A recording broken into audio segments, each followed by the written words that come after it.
So thank you all for coming today to this program on inclusion and outreach with AAF Roanoke. We've got a great panel here today to talk with you and answer some of your questions. You did get a survey last night. I hope everyone got a chance to fill that out to kind of give the panelists a little bit of stuff to think about in concert with what you were thinking and answer your questions. And at this time, I'm going to hand it over to Stephanie Long, the AAF program chair, to introduce today's panel. Thank you, Carrie, and thank all of you for joining us today. I'm very, very excited about this program.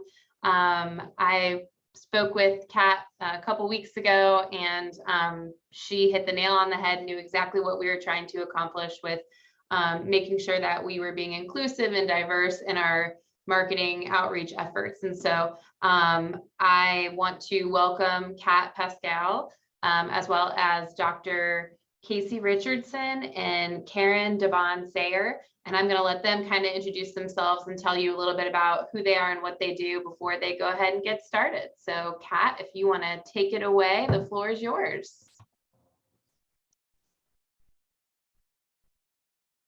Hi, everyone. Good afternoon. Thank you for having us today, and thank you for joining us on how we are going to explore inclusion and outreach, forming an authentic approach to diversity and belonging in the organizational marketing. So what we like to do at the beginning is we want to make this pretty engaging and interactive with you all. And thank you, Stephanie and Carrie, for the great introduction and for having us here today. We invite everybody in the chat to put in your contact information, even add your social media handles if you are on LinkedIn or want to connect. We really encourage the connection here and during our presentations.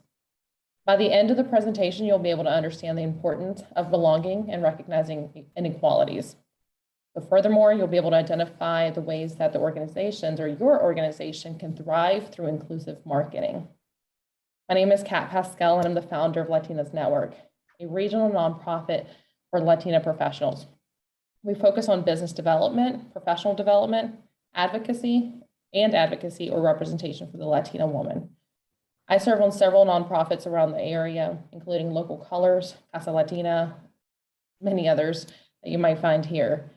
I help also manage 2 small businesses, Spotless America Commercial Cleaning Company that I started in 2011, and Farm Burguesa Restaurants that was founded in 2018. I'm a consultant and business advisor with history in operations management, banking, and manufacturing. I help businesses and organizations through coaching, team building, and strategic development. In my personal life, I'm a wife to Jimmy and a proud mom to 2 boys that are 9 and 10, Julian and Jacob, and I've also got 3 pups. So if they happen to be heard as I'm talking, excuse me. But in my free time, I like to dance. That's what I like to do, and to give presentations like this.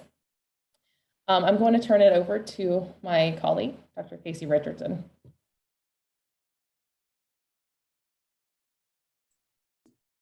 Hi, everyone. Just coordinating sharing screen here.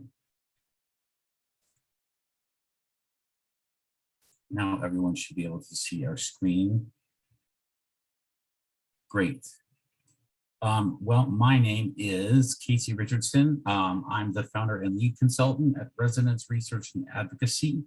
My business's mission is DEIB, and it is reflected in everything that we do, from our core values to our methods. I lead a team of researchers who help give organizations external perspectives on what's happening inside them through surveys, focus groups, and other types of research.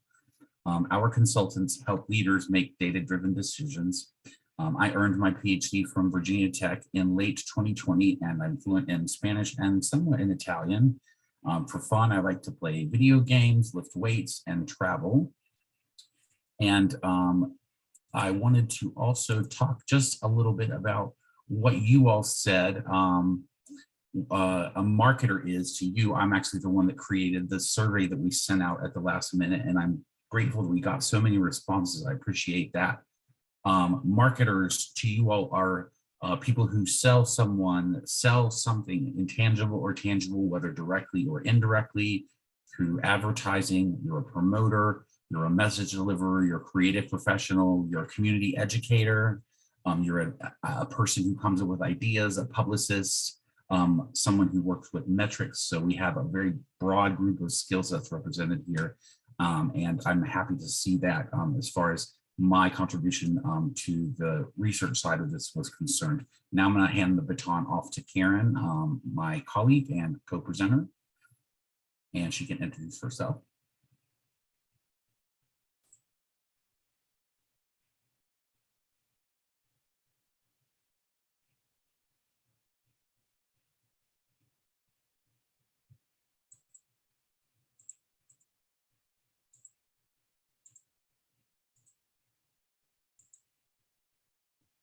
Karen, we can't hear you.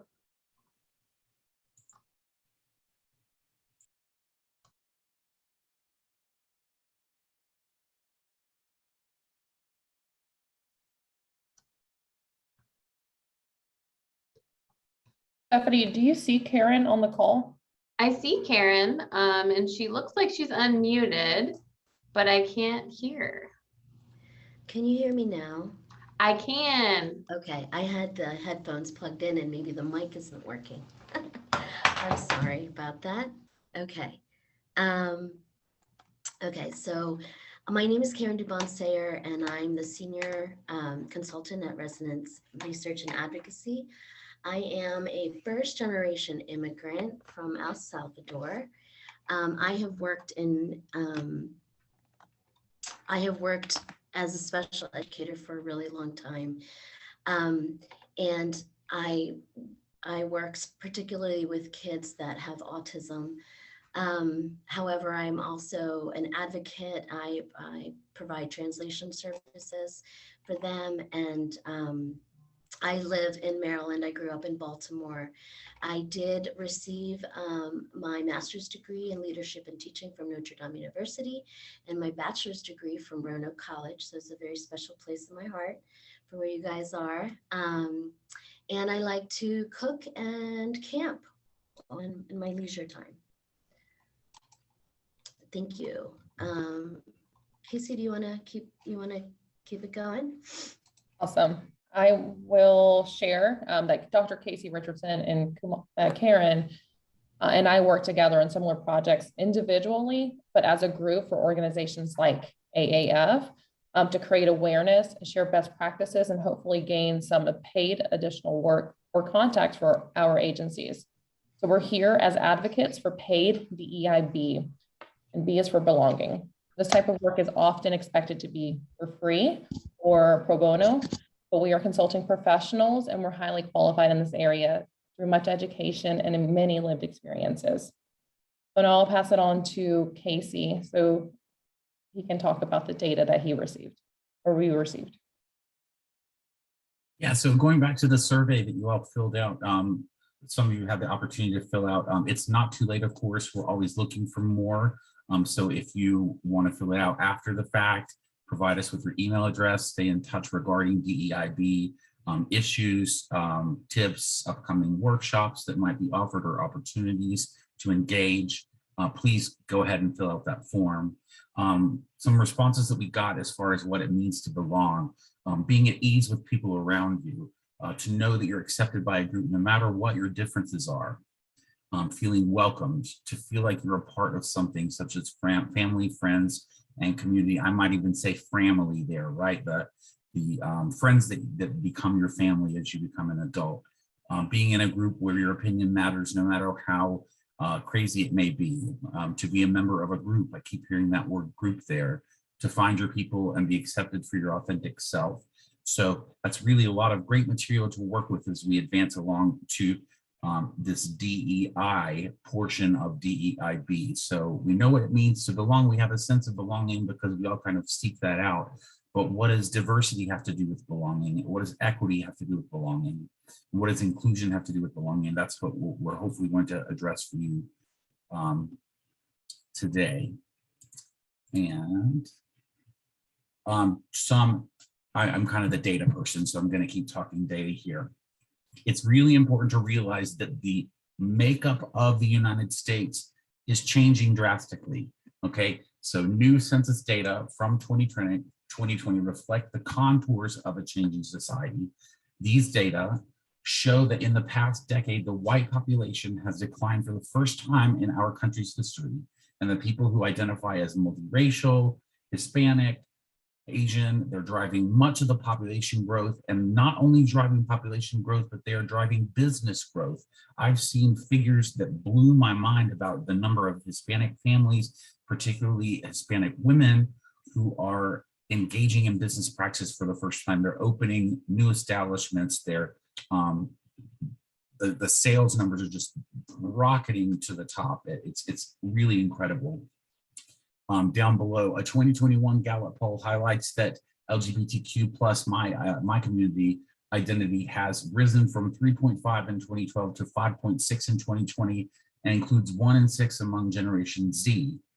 Also, the World Health Organization reports that globally 15% of the population lives with a disability, a category of consumers that is regularly featured in representative advertising. So if you as a marketer are sitting here and you are not paying attention to these changed demographics, to the increased number of LGBTQ plus identity, to accessibility and visibility of disability in your marketing campaigns and the clients that you work with, then that's a step that you should consider in increasing the DEIB in your business.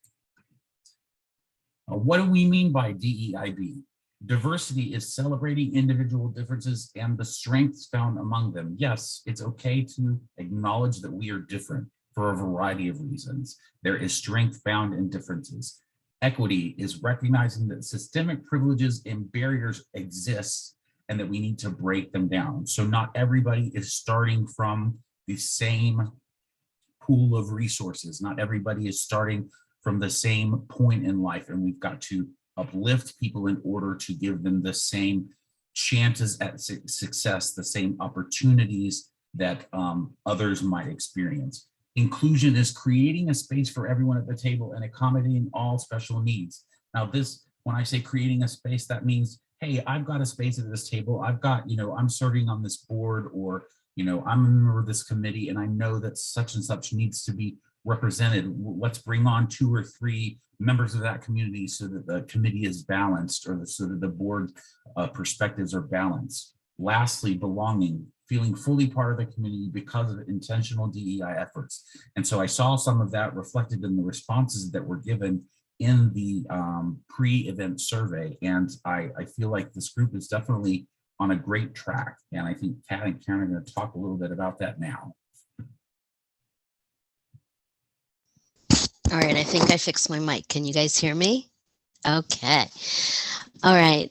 So one of the things that I think happens when you're doing outreach is that you can look at it as authentic outreach, which is in the name there, your authenticity, versus performative, which basically performative on paper, it looks like you're doing a great job. Kasey, can you go on to the next slide for me, please? So if you take a look at this slide here, I want to just focus a little bit on performative for a second. You've decided that you want to make changes to the organization because everybody else is doing it. You've put your diversity mission statement up there, but maybe it happened after you got called out on something. So it wasn't something that you were aware of, but now you're like, oh, we have this, we have this, we have this, but there's no true yearning, wanting to actually fix the systemic things that are happening, which leads us to authentic allyship, which is you're not being an authentic ally unless you're not making the issue about you. The issue is not about you. The issue is about how others are feeling and their discomfort. And what are you going to do? Are you going to hold yourself accountable? Are you going to hold others accountable? Are you going to educate yourself? Are you going to listen? And clearly, you guys are already doing that, because Kat and I are here to share our story. And the very first step, you're already doing it, which is to listen. And I'm very interested also to see some of your other responses to that survey. So Kasey, can you go on to the next slide, please? So as I was saying, authentic outreach, it starts with you, and it starts with listening and empathizing. So I'm going to tell you a little bit about my story. Kasey, can you go to the next slide, please?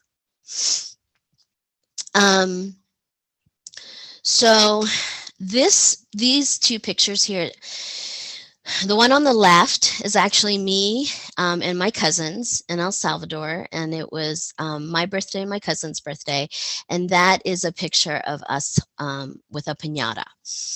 And on the other side, I found a picture of some very diverse kids playing in a field. And the idea behind being between two worlds is that I moved here when I was 7 for medical reasons. And when I moved to Baltimore, it was a black and white world. You were either black or you were white, and there was nothing in between. So needless to say, I didn't fit in. I was the girl that spoke a different language. I was the girl that was always like, she didn't quite know what the grammar was. And, kids can be cruel sometimes.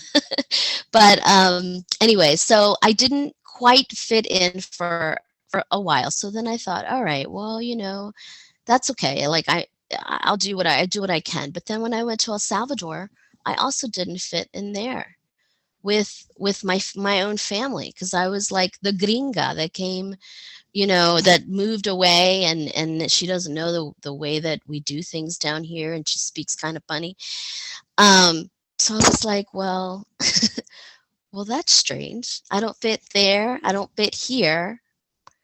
What do I do? Well, I rolled with it. I found other people too that were first or second generation immigrants. But this is something that you can really look into about not feeling like you belong. And in terms of like what you can do, you can listen. So I thought, well, my husband will understand what I'm talking about. He's my husband. His family is from England. They moved here centuries ago, but his origins are English. And so I said to him, I don't feel like I belong. And as wonderful as my husband is, he said, belonging, it's just not all it's cracked up to be. And I was like, well, what do I do with that? Because clearly maybe he's right, but I wanted to feel like someone understood and related to me, and who better to do that than my husband? But he didn't get it either. So what helps? Telling my story, having people listen, having students and people asking questions. Don't be afraid to ask questions, because we are between two worlds.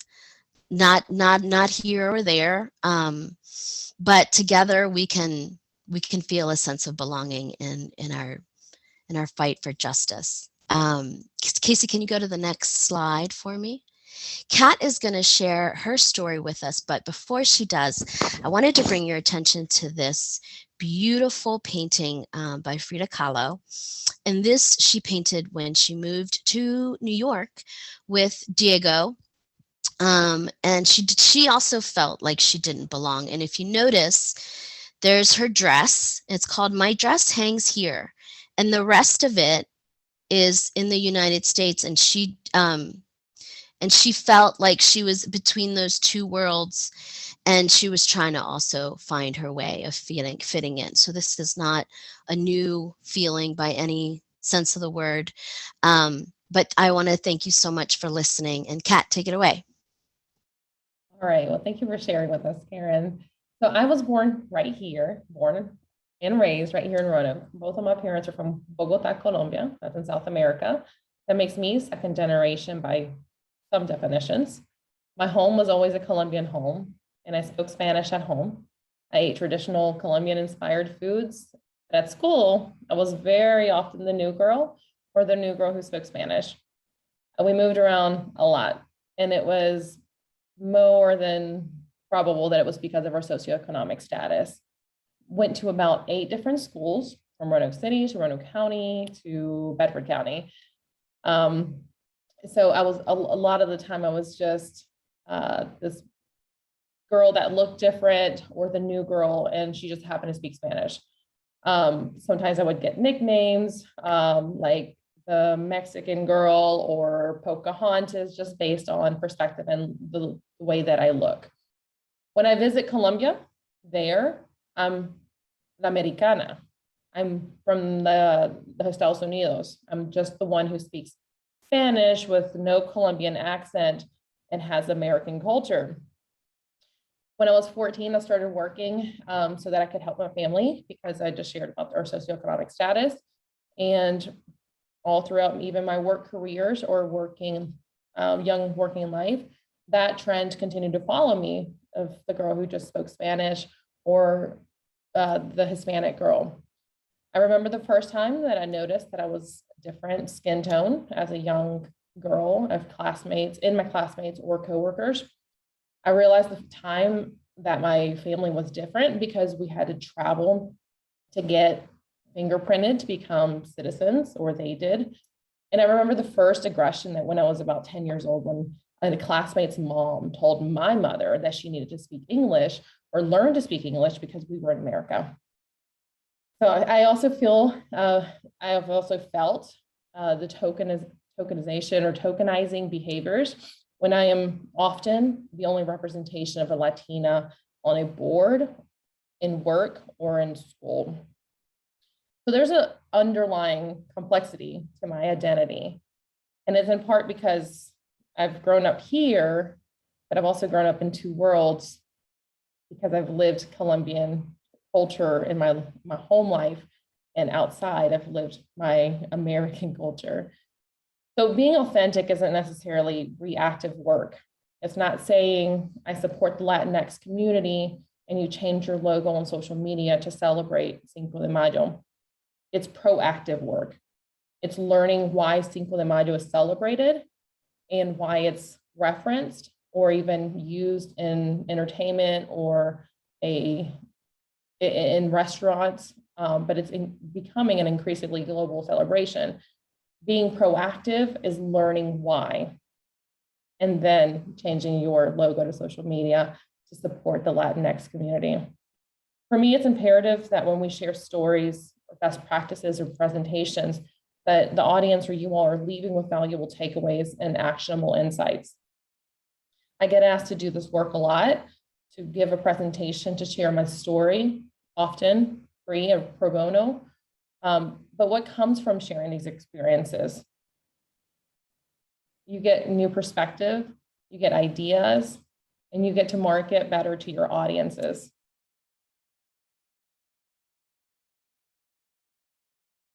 I think we're going to the next slide, Kasey.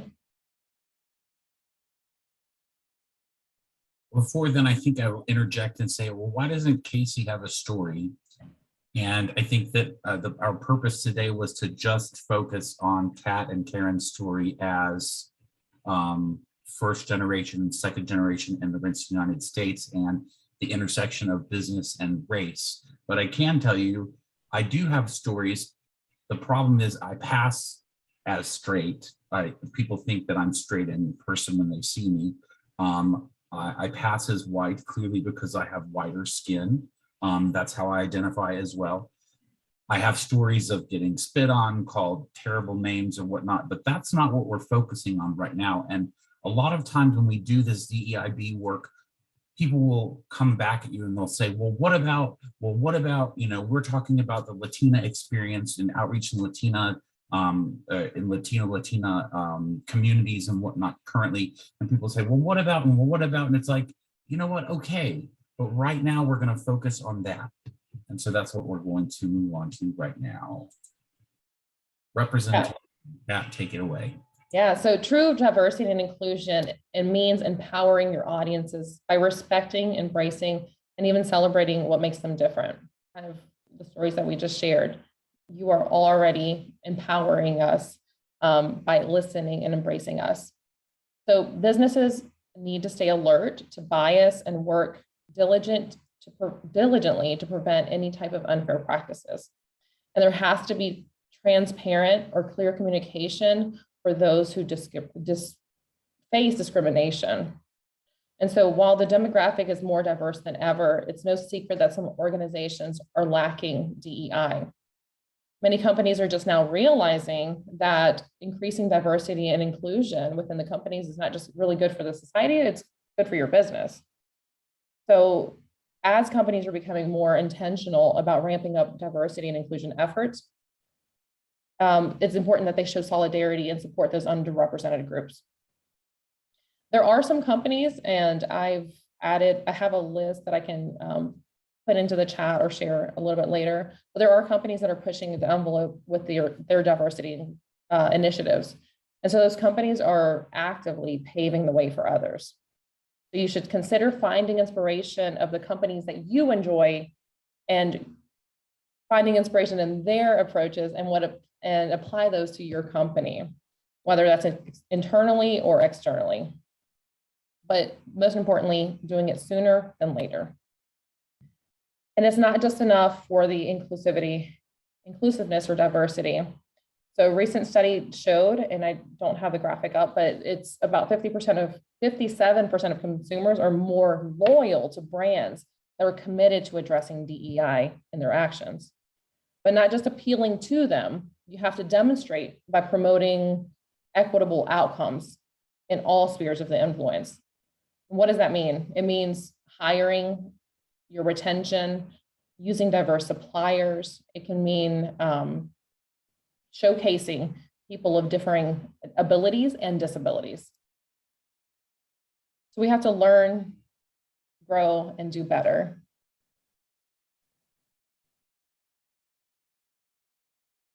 Kat, thank you so much. So Kat is right. Again, this is about being allies, authentic allyship, and bringing it back. This isn't something that, again, you can just put up a diversity statement and forget about it. Lots of work has to be put into this. And it's not, unfortunately, it takes all of us. We need people like you to help us be represented and really bring in that authenticity. So we're always growing and doing better, and of course, learning. And Kasey, go ahead.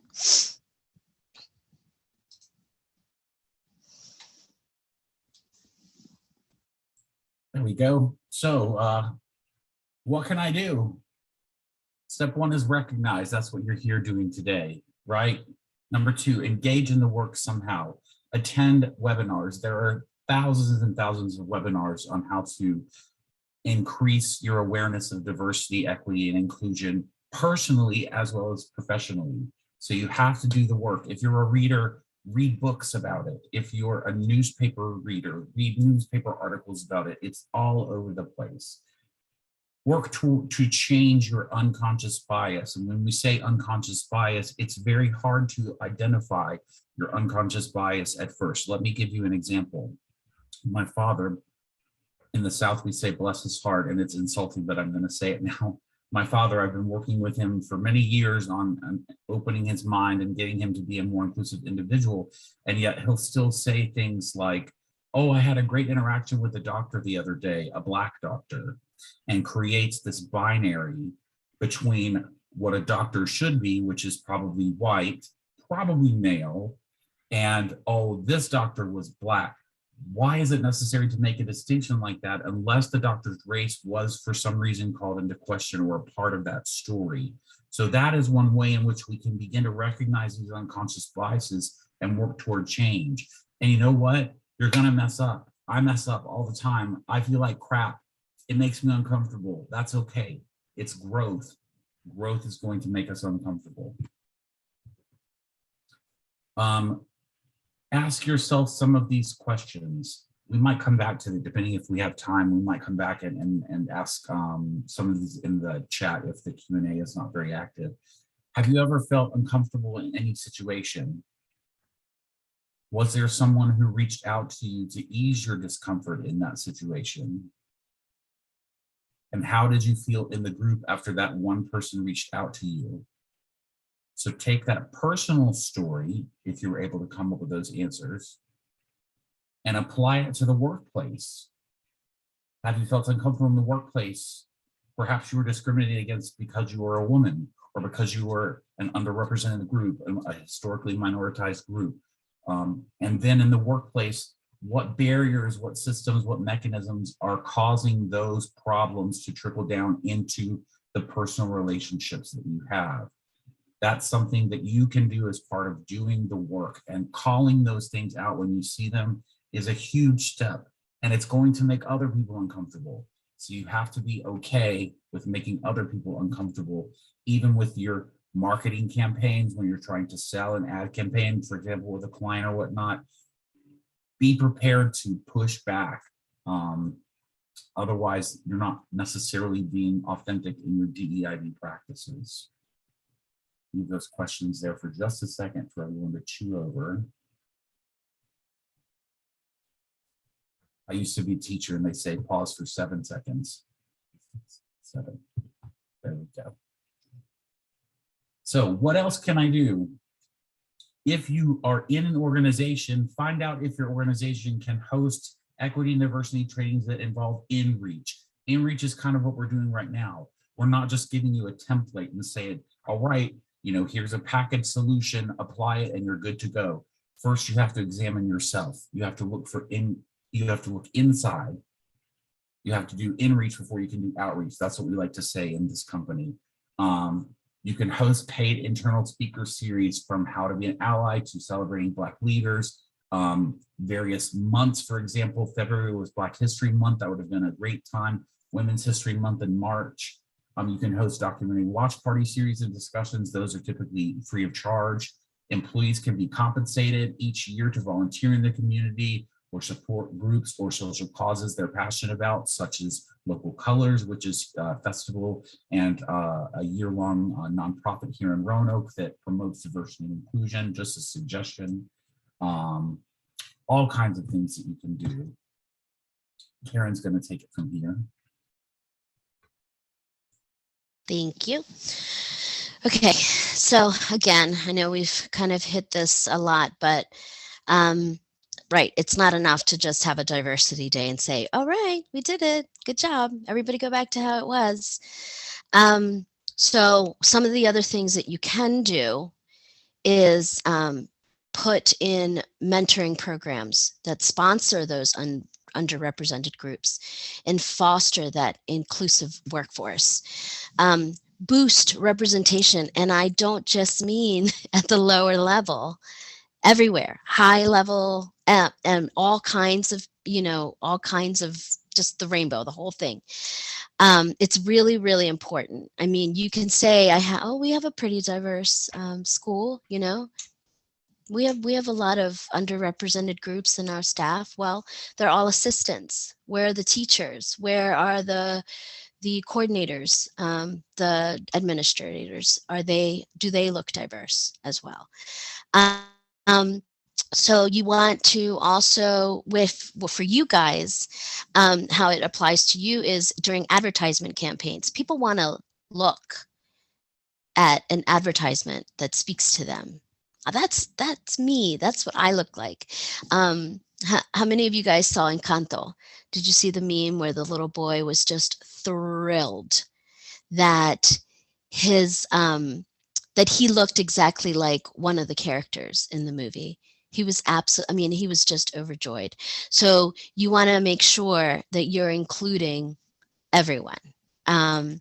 Also, one of the other things is you can also pair peers with same goal interest to sort of reduce unconscious bias. This topic I'm about to bring up is a topic for another day, but microaggressions, for example, we're like, maybe you're not sure what that is.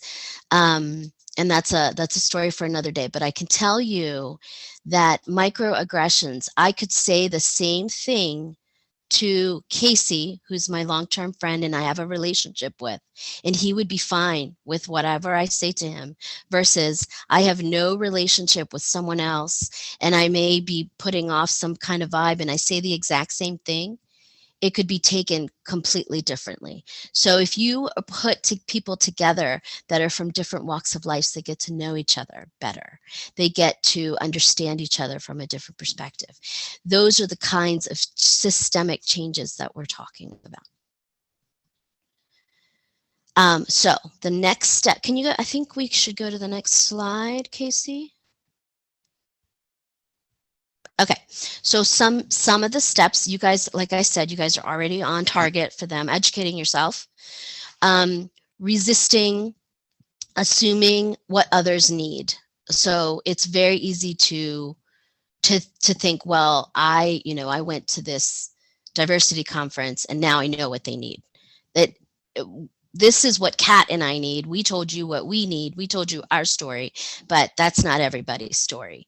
You guys are wonderful listeners. Also, we have to remember that we can't put people in boxes because not everybody's going to identify as that one thing. I loved Kat's introduction because she said she's a mom, she's a wife, she's a dog mom, like all of these other things besides the fact that she is a successful Latina woman with a business, Also recognize that privilege is power. Use that power for good, and you're already doing that. And also don't let fear of saying the wrong thing keep you from trying. That one I cannot stress enough.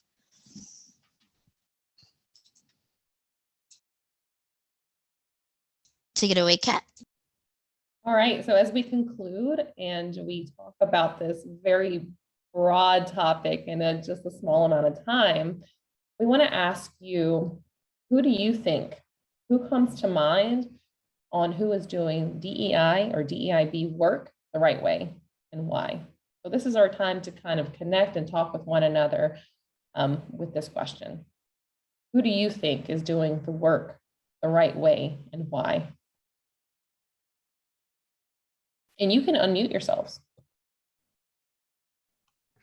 I'll jump in real quick. I wish I would have pulled the video up to share with you all, but I think Nike is doing a really great job right now. I don't know if anyone has seen, they have a commercial out right now, and it's probably came out for Women's History Month, but it's all about like female empowerment, and it has like literally they touch so many different groups. So I think there's maybe like a model who has Down syndrome, and I don't know, they like literally touch on so many different types of females and athletes, and I think there's a trans athlete playing volleyball and that kind of thing. So I think Nike, and then also Dick's Sporting Goods, they have a commercial out. I don't know if it's out anymore, but it's one of my favorite all-time commercials. They have the Miss America theme song playing, but it's all these strong women playing sports. And I just thought it was like, I was like tearing up watching it. And so anyways, I think those two in particular are doing a really great job right now from a female perspective. Thank you, Stephanie, for sharing that. Appreciate it. I think somebody else shared in the chat as well. Somebody said, love the Dick's Sporting Goods ad. Sarah said that. I'd love to see these links. If we have them, we could certainly put these onto our slides next time. I think in general, the media has done a relatively good job diversifying on-screen talent. As far as what's happening higher up, like in the upper echelons of television and media management, we don't know. Are they appointing people of color to their board? Are they appointing women to their, into executive positions? Or is it still like is it still the boys club, I guess is what they would call it. But I was at the gym the other day chatting it up with a stranger, and we're talking about something that was on the TV, and the guy turns to me, he says, "It's just me, or does it seem like there's a lot of minorities on TV lately?" And I was like, this is good. Like in a way it came across as racist, but it was like a learning opportunity. And this is when we go back to like, don't be afraid to say things that can inspire growth within yourself. And so if we want to add the media, I guess like on-air talent or whatnot, like there definitely has been an increase there that I've observed. Can I share that just yesterday, I happened to be watching a new series, and it was called How I Met Your Father. Back in 2005 or something, How I Met Your Mother came out. And I know that it was very apparent. It's an all white cast. I don't know that there was much diversity in there. But yesterday I started to watch the pilot with Hilary Duff, and it's How I Met Your Father. And you see the most apparent, kind of like that comment that you just shared, Kasey, the most apparent diverse cast. And it's in the first pilot episode. So I encourage you all to watch that. And it was so apparent, so in your face, that I was like, this is very purposeful. How did they manage this? How did they do it? But it was also very refreshing and for me, I would say it was very refreshing to see that, because you saw all types of diversity in the casting so far. So How I Met Your Father, that's what I started to watch on Hulu yesterday. This one probably is pretty well known, but Dove always seems to capture lots of different types of people in their advertising: shape, size, color, nationality. I'm always amazed at how real all the people in their advertising look. Is that Dove, you said? Yes. Yeah. Thank you for sharing that. Thank you. And also in the chat, someone was talking about Ben & Jerry's is killing it. So I can't wait to see what Ben & Jerry's is doing. And someone sent a link. I appreciate that. And Stephanie said it was Adidas, not Nike. So the other brand. We can hope that Adidas is also doing a good job.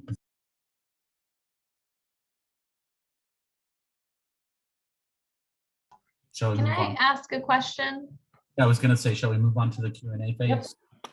Oh, okay. Yep. So here we just want to say thank you to everybody for actively listening and engaging with us. Thanks for putting in your information into the chat, but also engaging as we ask that very last question and all the information. Our hopes are that you continue to explore DEI work, and if you need resources, if you need a space to kind of talk about this and would like to contact us, please do so. As you see there, you have Kasey's email address. And if you want to ask a question anonymously, you can absolutely message us, and we'll be very confidential and answering your questions as well. And Stephanie, go ahead, Kasey. Go ahead, Kat. No, that was all I was going to say. Just thank you to everybody for being here, taking the time out of your day to focus on this very important work, just by bringing this to light. And this topic is a wonderful topic to talk about in marketing. And we hope that we encourage you to start doing it, start trying, and not to be afraid. I love how Karen at the end shares, don't let fear of saying the wrong thing or doing the wrong thing keep you from trying. That is how we're actively growing. Kasey? Another way I feel like we're actively growing is that Kat and Karen and myself and members of my team and members of Kat's team, we are all actively anti-racist. And people, for some reason, seem to believe that being anti-racist is racist. And to me, that doesn't make any sense, because we talk freely about bringing everyone together and celebrating the differences between us. So I encourage you to ponder what it means to be anti-racist and to think about what privilege means and how you have privilege and how you don't have privilege. Because there are people on this call that don't have privilege, that are blocked by specific barriers, and because, you know, there are women on this call who are making, you know, 25% less than their male peers doing the same thing just because they're women, and that's the way the system is designed. Like, we are against that. We fight against that. So I just wanted to throw that tidbit in there. I didn't know if Karen had something to add. I wanted to, Stephanie had a question, I think. Okay. So I wanted to go back to what she wanted to ask. Great. And then I had a question from Carrie. So let's do Stephanie, then Carrie. It actually already got answered. I was looking at, I think what Dr. Richardson had put about how to like shop small and focus on minority owned businesses. But I was going to say, how do we find that? But you have already answered that. So thank you. Yep. I believe SBA and SWAM have directories that you can search for businesses meeting specific criteria, assuming that those businesses have gone through the very arduous processes of getting accepted, which is a barrier. You know, when we keep talking about these systemic barriers or whatnot, getting certified as a woman-owned business is time consuming and it gets in the way. But Google makes it a little bit easier. It has, when you search for the business on the map, it'll have a little check mark that verifying that you're, you know, what kind of business you are or whatnot. It makes it a bit easier. Let's see, we had a question. Did I go up too far? How can the non-diverse team / group / board better attract and recruit people with diverse perspectives? Kat, since you serve on so many boards, I'm tossing this one to you. Can you repeat that question for me? Sure. How can, I'm going to post it in the chat without the name.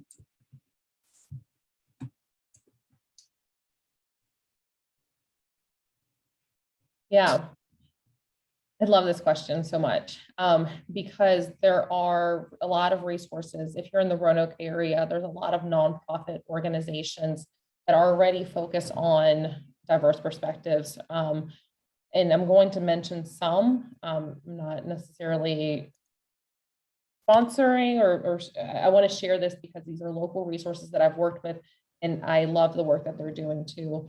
So places like Casa Latina, Points of Diversity, Local Colors, those are nonprofit organizations that already have a lot of representation on their board. I encourage you that when you go to look at the boards or you go to look at other possible recruits, that you're also looking at what their boards look like and what the makeup of their board could potentially look like.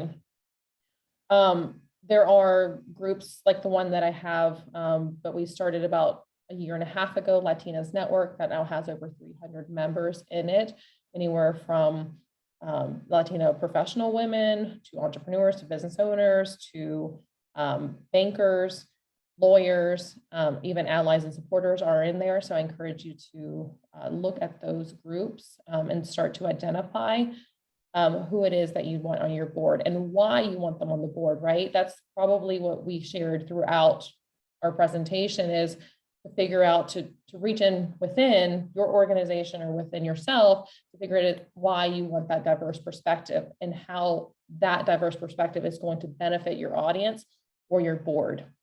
So I strongly encourage looking for those groups in the nonprofit areas, looking for those leaders that actively talk about diversity or actively talk about their stories, because more than likely they have already attracted a great platform of possible recruits for your board or your team.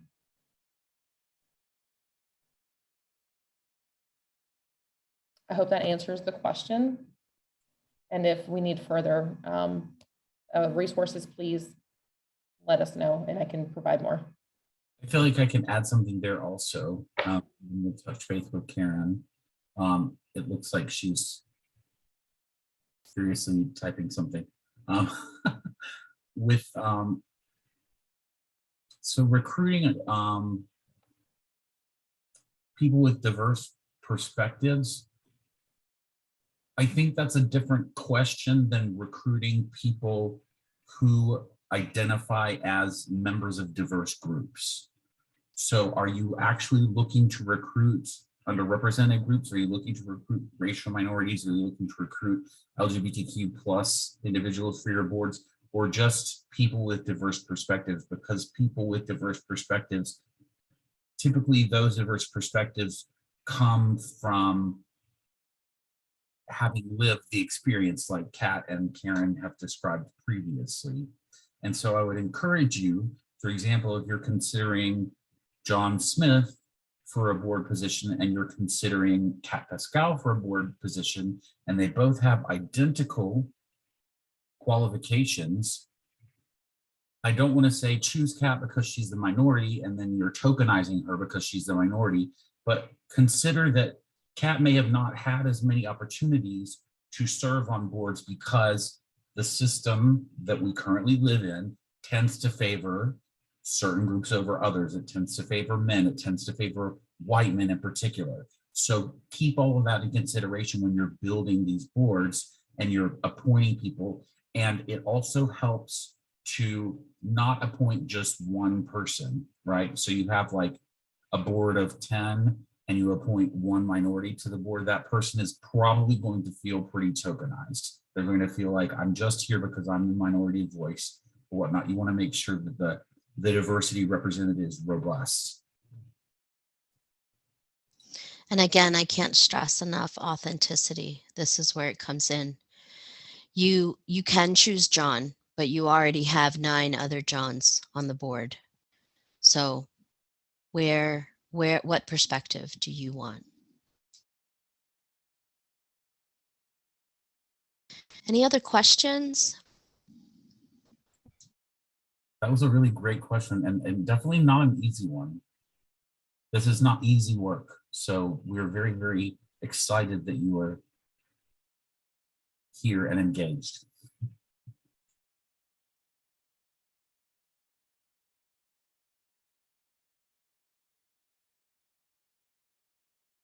We offer workshops for organizations. We do. Yes, so feel free to email us or we can reach out to you, Sarah, if you want to go ahead and put your email address in there and we can learn more about what your organization needs are. And a lot of what we do is we have protocols, but we have custom packages for depending on the organization. And we will tailor the needs of your organization in order to give you to maximize your goals. We do want to clarify, like, it's not just workshops because we want to come in and learn about you. It's as much a learning experience for us as it is for everyone involved. So it's not like we said before, a workshop sounds more like a one and done, whereas this is a back and forth and can span a little bit of time. Thank you, Sarah.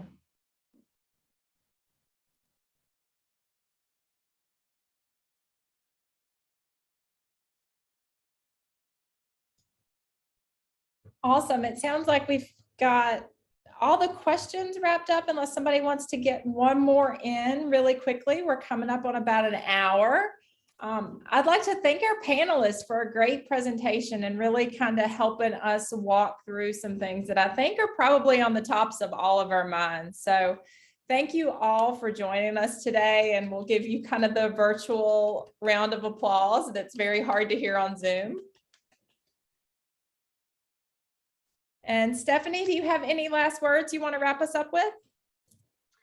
I don't, other than I want to again thank our 3 panelists for taking the time to educate us a bit more today, and thank you everyone who registered and joined us today, and just keep an eye out for any other programs coming up.